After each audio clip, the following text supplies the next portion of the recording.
आज हम बात करेंगे एक और यूनिक रेटिनल बीमारी की जिसको हम रेटिनल वेन ऑक्लूजन कहते हैं। ये बीमारी अक्सर हाइपरटेंसिव में देखी जाती है, बट बहुत सारे पेशेंट्स जो आरवीओ की वजह से हमें दिखाने आते हैं वो ओवरऑल बिल्कुल हेल्दी होते हैं। बल्कि आप अगर मुझसे पूछोगे कि जो पेशेंट डायबिटिक नहीं है उनमें होने वाली ये दूसरी कॉमन रेटिनल बीमारी होती है।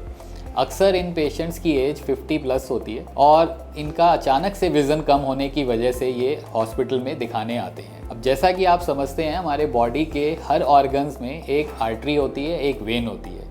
आर्टरी का काम होता है अच्छे खून को उस ऑर्गन तक लाना और वेन का काम होता है गंदे खून को उस ऑर्गन से लेके जाना। हमारी रेटिना में भी आर्टरी और वेन्स होती हैं और वेन की नॉर्मली 4 ब्रांचेज होती हैं, जिनमें से एक ब्रांच अचानक से ब्लॉक हो जाती है। इस प्रॉब्लम में वेन ब्लॉक हो जाती है, पीछे की साइड प्रेशर बढ़ने की वजह से रेटिना में बहुत सारे खून के छींटे आ जाते हैं और सेंटर पोर्शन में स्वेलिंग आ जाती है, जिसको हम मैकुलर एडिमा बोलते हैं। इस प्रॉब्लम का इलाज बहुत अच्छे से किया जा सकता है, बशर्ते हम तुरंत अपनी रेटिना चेक कराने डॉक्टर के पास चले जाएं। रेटिना में स्वेलिंग को ठीक करने के लिए डॉक्टर्स आंख में इंजेक्शंस लगाते हैं, जिससे वो स्वेलिंग बेटर होती है और विजन फिर से वापस आने लगता है। इस बीमारी में हम एक बार पेशेंट्स के हार्ट का भी पूरा थॉरो चेकअप कराते हैं, क्योंकि वेन का ब्लॉक होना एक लक्षण होता है कि आपको हार्ट के बीमारियां होने का भी चांस नॉर्मल लोगों से ज़्यादा है। लगभग 15 से 20% ऐसे लोगों में हार्ट की छुपी हुई प्रॉब्लम्स डायग्नोज भी होती है। जिन लोगों में हार्ट की प्रॉब्लम नहीं भी निकलती है उनको भी हम अपना लाइफस्टाइल चेंज करने की सलाह देते हैं, जिससे कि सेम प्रॉब्लम उनके दूसरे आंख में ना आ जाए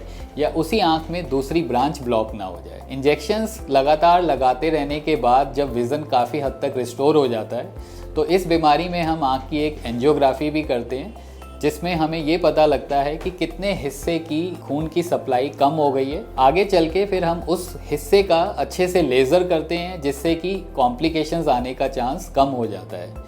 retinal vein occlusion younger patients में भी आ सकती है।